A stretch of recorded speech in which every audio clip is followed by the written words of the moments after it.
شروع اللہ کے نام سے جو سب پر مہربان ہے، بہت مہربان ہے۔ یاسین، حکمت بھرے قرآن کی قسم، تم یقیناً پیغمبروں میں سے ہو، بالکل سیدھے راستے پر۔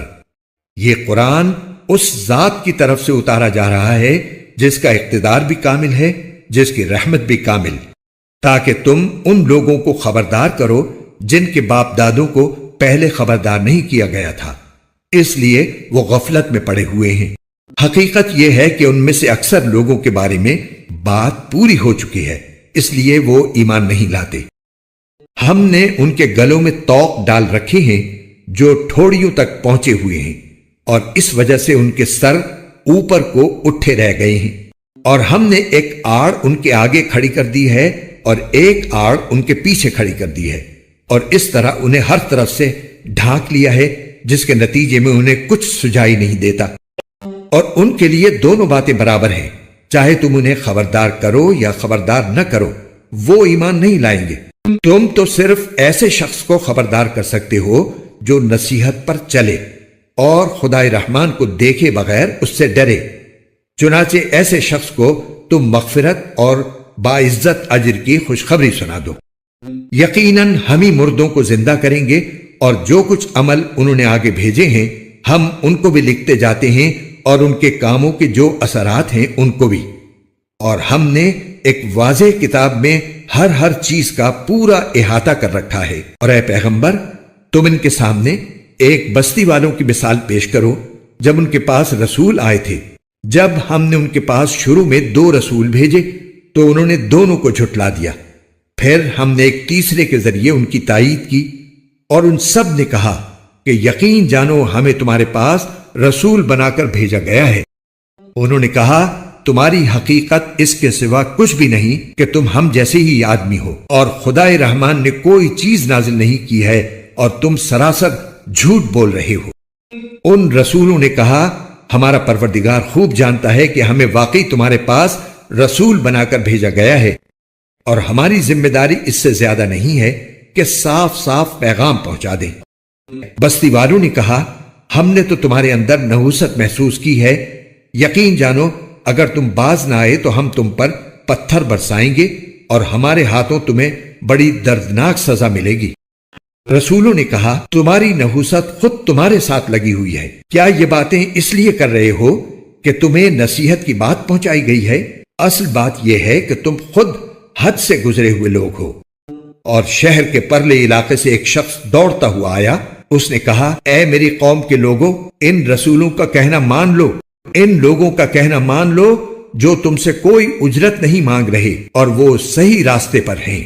اور بھلا میں اس ذات کی عبادت کیوں نہ کروں جس نے مجھے پیدا کیا ہے، اور اسی کی طرف تم سب کو واپس بھیجا جائے گا۔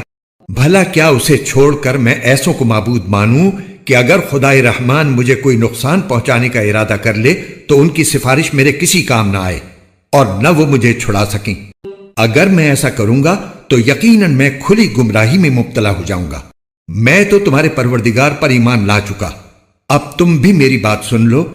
آخر کار بستی والوں نے اس کو قتل کر دیا، اور اللہ تعالی کی طرف سے اس سے کہا گیا کہ جنت میں داخل ہو جاؤ۔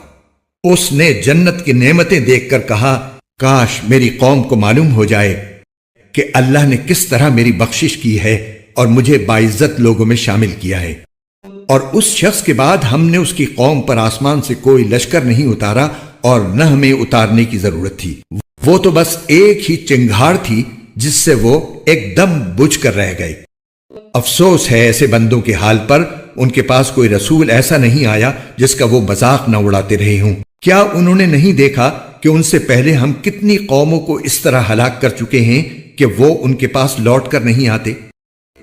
اور یہ جتنے لوگ ہیں ان سبھی کو اکٹھا کر کے ہمارے سامنے حاضر کیا جائے گا، اور ان کے لیے ایک نشانی وہ زمین ہے جو مردہ پڑی ہوئی تھی، ہم نے اسے زندگی عطا کی اور اس سے غلہ نکالا جس کی خوراک یہ کھاتے ہیں۔ اور ہم نے اس زمین میں کھجوروں اور انگوروں کے باغ پیدا کیے، اور ایسا انتظام کیا کہ اس میں سے پانی کے چشمے پھوٹ نکلے تاکہ یہ اس کی پیداوار میں سے کھائیں، حالانکہ اس کو ان کے ہاتھوں نے نہیں بنایا تھا۔ کیا پھر بھی یہ شکر ادا نہیں کریں گے؟ پاک ہے وہ ذات جس نے ہر چیز کے جوڑے جوڑے پیدا کیے ہیں، اس پیداوار کے بھی جو زمین اگاتی ہے، اور خود ان انسانوں کے بھی، اور ان چیزوں کے بھی جنہیں یہ لوگ ابھی جانتے تک نہیں ہیں۔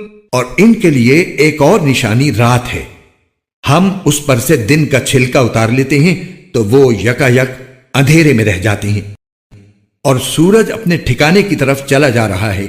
یہ سب اس ذات کا مقرر کیا ہوا نظام ہے جس کا اقتدار بھی کامل ہے، جس کا علم بھی کامل، اور چاند ہے کہ ہم نے اس کی منزلیں ناپ تول کر مقرر کر دی ہیں، یہاں تک کہ جب وہ ان منزلوں کے دورے سے لوٹ کر آتا ہے تو کھجور کی پرانی ٹہنی کی طرح پتلا ہو کر رہ جاتا ہے۔ نہ تو سورج کی یہ مجال ہے کہ وہ چاند کو جا پکڑے، اور نہ رات دن سے آگے نکل سکتی ہے، اور یہ سب اپنے اپنے مدار میں تیر رہے ہیں۔ اور ان کے لیے ایک اور نشانی یہ ہے کہ ہم نے ان کی اولاد کو بھری ہوئی کشتی میں سوار کیا، اور ہم نے ان کے لیے اسی جیسی اور چیزیں بھی پیدا کی جن پر یہ سواری کرتے ہیں، اور اگر ہم چاہیں تو انہیں غرق کر ڈالیں، جس کے بعد نہ تو کوئی ان کی فریاد کو پہنچے اور نہ ان کی جان بچائی جا سکے۔ لیکن یہ سب ہماری طرف سے ایک رحمت ہے، اور ایک معین وقت تک زندگی کا مزہ اٹھانے کا موقع ہے جو انہیں دیا جا رہا ہے۔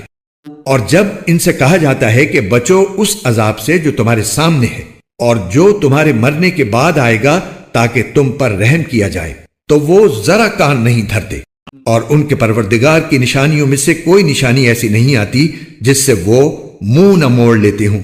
اور جب ان سے کہا جاتا ہے کہ اللہ نے تمہیں جو رزق دیا ہے اس میں سے غریبوں پر بھی خرچ کرو، تو یہ کافر لوگ مسلمانوں سے کہتے ہیں کہ کیا ہم ان لوگوں کو کھانا کھلائیں جنہیں اگر اللہ چاہتا تو خود کھلا دیتا؟ مسلمانوں، تمہاری حقیقت اس کے سوا کچھ بھی نہیں کہ تم کھلی گمراہی میں پڑے ہوئے ہو، اور کہتے ہیں کہ یہ قیامت کا وعدہ کب پورا ہوگا؟ مسلمانوں، بتاؤ اگر تم سچے ہو۔ دراصل یہ لوگ بس ایک چنگھاڑ کا انتظار کر رہے ہیں جو ان کی حجت بازی کے عین درمیان انہیں آ پکڑے گی، پھر نہ یہ کوئی وصیت کر سکیں گے اور نہ اپنے گھر والوں کے پاس لوٹ کر جا سکیں گے۔ اور سور پھونکا جائے گا تو یکا یک یہ اپنی قبروں سے نکل کر اپنے پروردگار کی طرف تیزی سے روانہ ہو جائیں گے، کہیں گے کہ ہائے ہماری کم بختی، ہمیں کس نے ہمارے مرقد سے اٹھا کھڑا کیا ہے؟ جواب ملے گا کہ یہ وہی چیز ہے جس کا خدائے رحمان نے وعدہ کیا تھا اور پیغمبروں نے سچی بات کہی تھی، اور کچھ نہیں، بس ایک زور کی آواز ہوگی جس کے بعد یہ سب کے سب ہمارے سامنے حاضر کر دیے جائیں گے۔ چنانچہ اس دن کسی شخص پر کوئی ظلم نہیں ہوگا، اور تمہیں کسی اور چیز کا نہیں بلکہ انہی کاموں کا بدلہ ملے گا جو تم کیا کرتے تھے۔ جنت والے لوگ اس دن یقیناً اپنے مشغلے میں مگن ہوں گے، وہ اور ان کی بیویاں گھنے سایوں میں آرام دہ نشستوں پر ٹیک لگائے ہوئے ہوں گے، وہاں ان کے لیے میوے ہوں گے اور انہیں ہر وہ چیز ملے گی جو وہ منگوائیں گے۔ رحمت والے پروردگار کی طرف سے انہیں سلام کہا جائے گا، اور کافروں سے کہا جائے گا کہ اے مجرموں، آج تم مومنوں سے الگ ہو جاؤ۔ اے آدم کے بیٹو، کیا میں نے تمہیں یہ تاکید نہیں کر دی تھی کہ تم شیطان کی عبادت نہ کرنا، وہ تمہارا کھلا دشمن ہے، اور یہ کہ تم میری عبادت کرنا یہی سیدھا راستہ ہے؟ اور حقیقت یہ ہے کہ شیطان نے تم میں سے ایک بڑی خلقت کو گمراہ کر ڈالا، تو کیا تم سمجھتے نہیں تھے؟ یہ ہے وہ جہنم جس سے تمہیں ڈرایا جاتا تھا، آج اس میں داخل ہو جاؤ کیونکہ تم کفر کیا کرتے تھے۔ آج کے دن ہم ان کے منہ پر مہر لگا دیں گے، اور ان کے ہاتھ ہم سے بات کریں گے، اور ان کے پاؤں گواہی دیں گے کہ وہ کیا کمائی کیا کرتے تھے۔ اور اگر ہم چاہیں تو یہی دنیا میں ان کی آنکھیں ملیا میٹ کر دیں، پھر یہ راستے کی تلاش میں بھاگے پھریں، لیکن انہیں کہاں کچھ سجھائی دے گا۔ اور اگر ہم چاہیں تو ان کی اپنی جگہ پر بیٹھے بیٹھے ان کی صورتیں اس طرح مسخ کر دیں کہ یہ نہ آگے بڑھ سکیں اور نہ پیچھے لوٹ سکیں۔ اور ہم جس شخص کو لمبی عمر دیتے ہیں اسے تخلیقی اعتبار سے الٹ ہی دیتے ہیں، کیا پھر بھی انہیں عقل نہیں آتی؟ اور ہم نے اپنے ان پیغمبر کو نہ شاعری سکھائی ہے اور نہ وہ ان کے شایان شان ہے، یہ تو بس ایک نصیحت کی بات ہے، اور ایسا قرآن جو حقیقت کو کھول کھول کر بیان کرتا ہے تاکہ ہر اس شخص کو خبردار کرے جو زندہ ہو، اور تاکہ کفر کرنے والوں پر حجت پوری ہو جائے۔ اور کیا انہوں نے یہ نہیں دیکھا کہ ہم نے اپنے ہاتھوں کی بنائی ہوئی چیزوں میں سے ان کے لیے مویشی پیدا کیے اور یہ ان کے مالک بنے ہوئے ہیں، اور ہم نے ان مویشیوں کو ان کے قابو میں دے دیا ہے۔ چنانچہ ان میں سے کچھ وہ ہیں جو ان کی سواری بنے ہوئے ہیں اور کچھ وہ ہیں جنہیں یہ کھاتے ہیں۔ نیز ان کو ان مویشیوں سے اور بھی فوائد حاصل ہوتے ہیں اور پینے کی چیزیں ملتی ہیں، کیا پھر بھی یہ شکر نہیں بجا لائیں گے؟ اور انہوں نے اللہ کو چھوڑ کر اس امید پر دوسرے خدا بنا رکھے ہیں کہ انہیں ان سے مدد ملے، حالانکہ ان میں یہ طاقت ہی نہیں ہے کہ ان کی مدد کر سکیں، بلکہ وہ ان کے لیے ایک ایسا مخالف لشکر بنیں گے جسے قیامت میں ان کے سامنے حاضر کر لیا جائے گا۔ غرض اے پیغمبر، ان کی باتیں تمہیں رنجیدہ نہ کریں، یقین جانو ہمیں سب معلوم ہے کہ یہ کیا کچھ چھپاتے اور کیا کچھ ظاہر کرتے ہیں۔